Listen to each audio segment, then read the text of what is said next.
On va parler de motoneige, vu que l'hiver s'en vient. On va parler des motoneiges Arctic 4, les nouveautés. Je te dirais, qui est, si tu regardes à ma droite ici, c'est la nouvelle ZR 9000 RR, qui est carrément une nouveauté cette année. On parle au niveau moteur, on parle au niveau suspension, on parle au niveau clutch, tant suspension avant-carrière. La cylindrée du nouveau moteur turbo qui a été changé cette année. Arctic 4 avait un bicylindre qui avait un moteur Suzuki turbo. Cette année, la nouveauté, c'est le moteur Yamaha. C'est un 998cc, 3 cylindres turbo de 210 HP à peu près. C'est ce que les livres, c'est ce que le dyno disait. Avec les lectures que j'ai faites, c'est bien sûr. Ce nouveau moteur-là, ce qui est intéressant, c'est que le turbo, c'est qu'au niveau du crank, au niveau des bielles, au niveau piston, tout a été renforcé. On parle de piston forgé.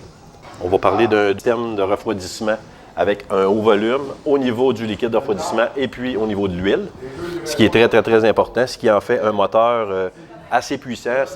Ça va être le moteur le plus puissant de l'industrie cette année, en 2017. Ça, c'est le moteur en tant que tel. Si on descend juste un petit peu plus bas, au niveau des nouveautés chez Arctic 4, c'est pas compliqué. Tu as la nouvelle suspension, la QS3. La QS3, sa particularité, c'est qu'elle va faire les trois. Elle va faire le style Elixir, donc juste sentier, maniabilité, stabilité, avec du rebond. Ça, c'est la phase 1 qui est ici.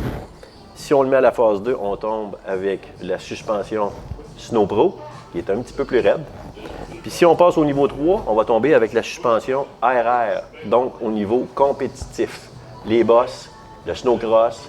Fait que tu as les trois jumelés au niveau de cette suspension-là qui s'appelle la QS3. Celle-là en particulier, avec le réservoir accolé à l'huile, il l'appelle la Kashima. Pourquoi la QS3 R Kashima? Parce qu'elle, à cause de son cuivré ici au niveau du réservoir accolé, et puis en bas, tu as le rebond qui s'ajuste. Que si on compare avec la voisine qui est ici, à ma gauche, qu'elle a la QS3, mais pas la Kashima, elle a la QS3 ordinaire R. Fait que facilité au niveau de l'ajustement, tu peux le faire avec tes gants. C'est impressionnant, c'est 1, 2, 3. Puis on le voit en mettant sur la position 1, 2 ou 3. On le voit tout de suite au niveau, en pressant le pare-choc à l'avant ici pour la descente, ça se fait facile. Fait que la facilité, puis ce que Arctic 4 a amené cette année, c'est les deux points ici d'ancrage de la cabine côté gauche, qu'on fait juste retirer comme cela, et on a directement accès au clutch, ce qui est vraiment intéressant. Si on regarde de plus près, si tu vois, Régent, c'est des clutch team à réponse rapide. C'est les nouvelles clutches. Ça fait quand même 8 ans qu'Arctic 4 travaille avec Team pour les clutches. Dans les motoneiges, depuis 2016, c'est les clutch team à réponse rapide. Ce que ça amène, les clutch team à réponse rapide, c'est qu'ils ont comme je disais, ça fait 8 ans qu'ils travaillent avec eux. Ce qui est important, c'est au niveau de la clutch, au niveau de l'ajustement, c'est plus l'ancien système d'Arctic 4 que tu dévissais ici, pileté, la botte, que tu dévissais, tu revirais le washer de bord, tu revissais pour ouvrir la poulie. À cette heure, ils fournissent dans le petit coffre d'outils, c'est un 90 degrés fileté que tu viens rentrer ici, que tu vas visser pour ouvrir la clutch et changer ta courroie. Ce qui est intéressant, c'est qu'en avant, c'est rendu de l'ajustement. Il n'y a plus vraiment d'ajustement, c'est rendu un bearing qui est en avant. Fait que c'est le côté intéressant, c'est que ta courroie est toujours complètement en haut. Puis avec les nouvelles clutches Team comme ça, c'est à glissement vraiment pour la friction. Ce qui est important, c'est qu'il ne faut pas que ça devienne extrêmement chaud là-dedans, il faut que ça soit froid. Donc les matériaux utilisés avec les courroies, ce qui va justement amener beaucoup de chaleur. C'est qu'il faut vraiment, plus que tes clutches sont froides, mieux que c'est pour la courroie et pour les clutches en tant que telles. Et tu as une meilleure performance et une meilleure prise au niveau lors de l'accélération. C'est ce qui est vraiment intéressant. Fait que si on reprend le panneau ici, on le rembarque à sa place, comme ça ici.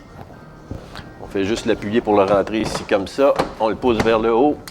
Et voilà, les deux clips sont fermés.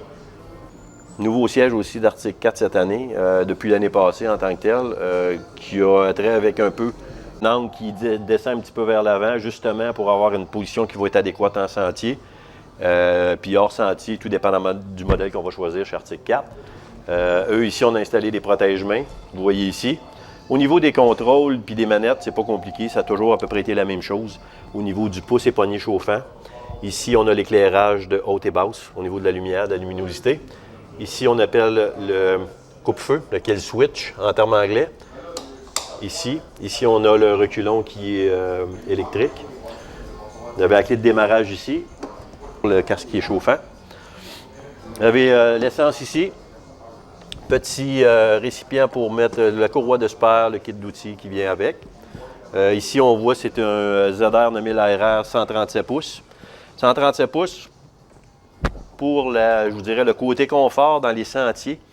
Et puis, si, exemple, le propriétaire se met un siège passager parce qu'il veut faire des randonnées avec la conjointe, bien, c'est plus long de porter, mieux c'est au niveau des suspensions. Et je descends au niveau des suspensions. La ZR 9000 ARR a exactement la même suspension en avant et en arrière au niveau du réservoir à coller qui est le QS3R. C'est la même chose. Ce qui est intéressant par rapport au transfert, donc quand on parle de transfert au niveau des suspensions, c'est qu'il y a le pivot en avant ici qui va être l'entrée de bosse si on est sur une suspension RR. Ici à l'arrière, on a ici une butée avec une plaque ici. Ici, on va juste dévisser la vis ici. Puis le carré a différentes épaisseurs. Donc, plus on va mettre épais ici, on va venir, à chaque fois qu'on va peser sur l'accélérateur, plus le bloc est épais ici, plus on va être près de ça ici. Ce que ça fait, c'est qu'on va avoir un devant qui va moins lever. Puis ça, c'est ce qui est vraiment intéressant chez Arctic 4.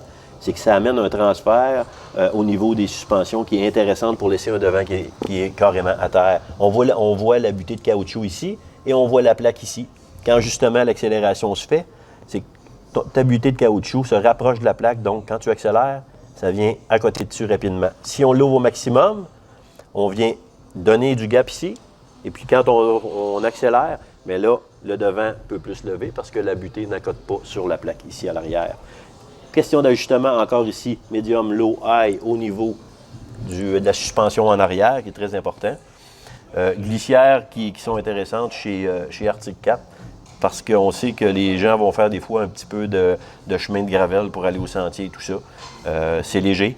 Il y a quand même une bonne lubrification. Puis ce que vous pouvez mettre, on appelle en termes anglais des ice scratchers, si vous faites un peu plus de chemin de gornotte pour aller au sentier, ce qui va amener de la lubrification au niveau des glissières, donc moins d'usure et tout ça. Vous avez une chenille de 137 pouces par 15 pouces de large par 1,25 au niveau du talon ici, qui en fait une motoneige de sentier. Il y a des modèles chez Arctic 4 dans le cross-country, le cross-tour, le high-country, qu'on parle d'un talon qui peut passer de celle-ci, comme je vous disais, 1,25, vous pouvez avoir du 1,6, du 1,75. Et quand on tombe dans une machine de montagne, on va tomber avec du 2 pouces, 2 pouces et demi et du 3 pouces.